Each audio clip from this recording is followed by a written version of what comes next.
Kita selalu dengar pasal ketegangan global kan? Tapi pernah tak kita fikir apa sebenarnya pelan Malaysia? Nah, hari ni kita akan bedah siasat satu dokumen yang cukup bersejarah. Inilah dia, Kertas Putih Pertahanan Pertama Malaysia yang dibuka kepada kita semua, rakyat biasa. Okey, so soalan paling besar sekali, kenapa tahun 2020? Kenapa sekarang baru nak dedahkan semua ni? Ini bukan calang-calang dokumen tau. Ini satu langkah yang wow, besar. Dan dalam perkongsian ini kita akan rungkai kenapa langkah ni sangat-sangat penting, terutamanya pada waktu itu. Jadi, Kertas Putih Pertahanan ni atau orang panggil KPP, apa benda sebenarnya? Senang cerita, ia macam satu game changer. Dulu, strategi pertahanan ni rahsia besar, hanya orang-orang tertentu je yang tahu. Tapi sekarang, boom, ia jadi satu dokumen terbuka, sesiapa pun boleh baca. Tujuannya, supaya kita semua sebagai rakyat faham dan rasa bertanggungjawab untuk pertahankan negara kita bersama-sama. Dan kalau kita nak faham KPP ni, sebenarnya ada 3 mesej utama yang kerajaan nak kita semua hadam. Nombor 1, zaman relax tak ada apa-apa dah habis. Kita tak boleh pandang remeh soal keselamatan. Nombor 2, pertahanan ni bukan kerja askar je. Tak, ia kerja satu Malaysia. Semua kementerian, semua agensi dan ya, kita semua sekali. Dan yang ketiga, kita tak boleh buat semua ni seorang-seorang. Kita perlukan kawan, perlukan rakan kongsi yang boleh dipercayai. So, kenapa tiba-tiba ada perubahan besar ni? Kenapa perlu ada KPP sekarang? Jawapannya mudah je. Sebab dunia kita dah tak macam dulu. Ia dah jadi huru-hara sikit. Tak menentu. KPP ni direka khas untuk kita berdepan dengan semua ancaman-ancaman baru ni. Dokumen ni pecahkan ancaman tu kepada 3 cabaran besar. Yang pertama, ketegangan antara kuasa-kuasa besar dunia. Kita semua tahu siapa kan?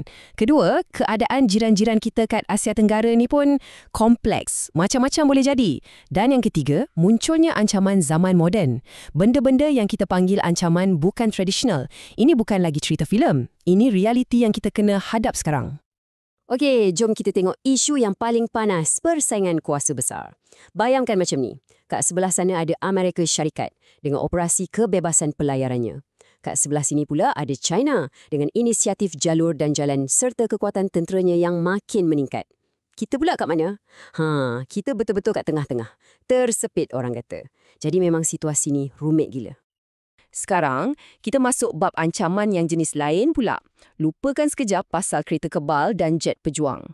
Ancaman bukan tradisional ni, dia macam hantu. Tak nampak sempadan, susah nak jangka, dia boleh serang bila-bila masa, kat mana-mana je. Contohnya, serangan cyber yang boleh black out satu negara. Atau ideologi pelampau yang merebat laju macam virus kat media sosial. Benda-benda macam ni lah yang lebih licik dan bahaya sekarang.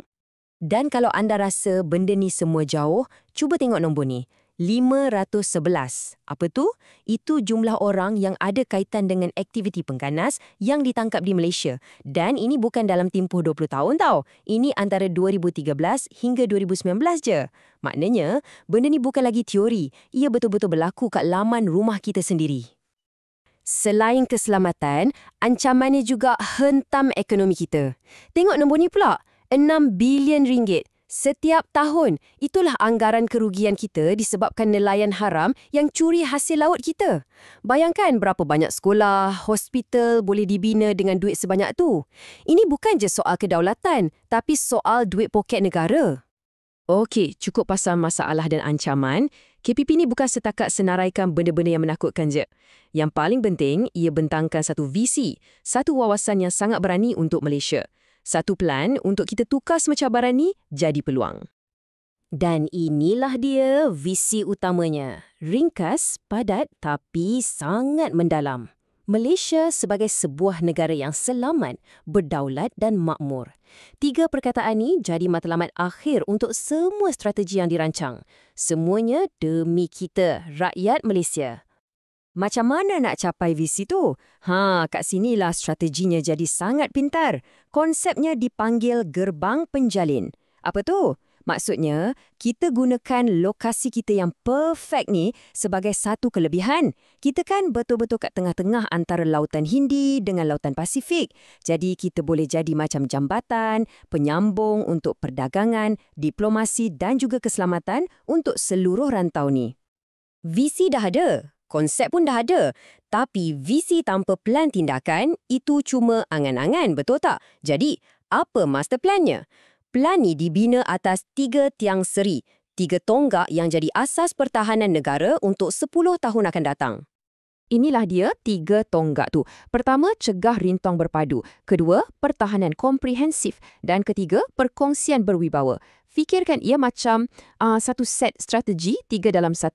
Setiap tonggak ni saling melengkapi dan menguatkan antara satu sama lain.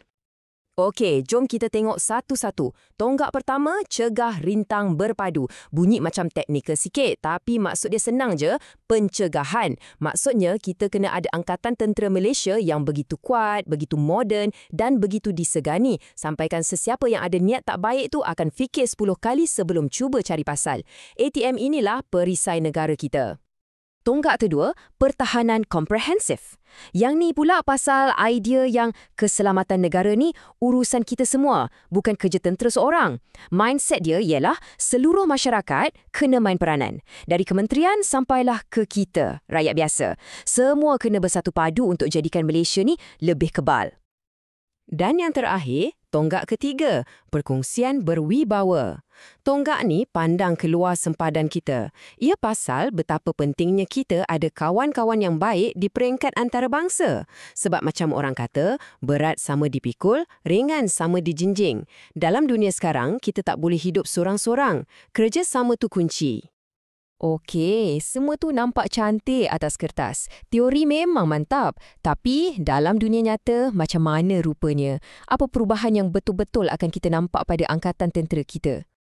Pelan ni ada senaraikan 5 ciri utama untuk angkatan masa depan. ATM kita kena jadi lebih bersama. Maknanya tentera darat, laut, udara, semua kerja macam satu unit. Kena boleh beroperasi, senang bekerjasama dengan tentera negara lain. Wajib berasaskan teknologi. Kena pakai AI, drone, cyber, semua tu. Kena ada keupayaan 2 wilayah. Mampu jaga Semenanjung dengan Sabah Sarawak serentak. Dan yang paling penting, berorientasikan misi. Fokus pada hasil, bukan proses semata-mata. Jadi, kalau ada satu benda yang anda perlu ingat dari semua ni, inilah dia. Kertas putih pertahanan ni bukan pasal nak beli kapal selam baru atau jet pejuang canggih je. Bukan. Inti patinya adalah untuk membina daya tahan atau resilience negara kita. Supaya tak kira apa pun cabaran yang datang, Malaysia akan sentiasa selamat, berdaulat dan makmur. Strategi atas kertas memang nampak mantap kan? Jelas, komprehensif. Tapi cabaran paling besar sentiasa pada pelaksanaan. Jadi, persoalan yang tinggal untuk kita fikirkan, dengan keadaan dunia yang berubah setiap hari, adakah pelan ini cukup fleksibel? Mampukah ia benar-benar berjaya? Itu hanya masa yang akan menjawabnya.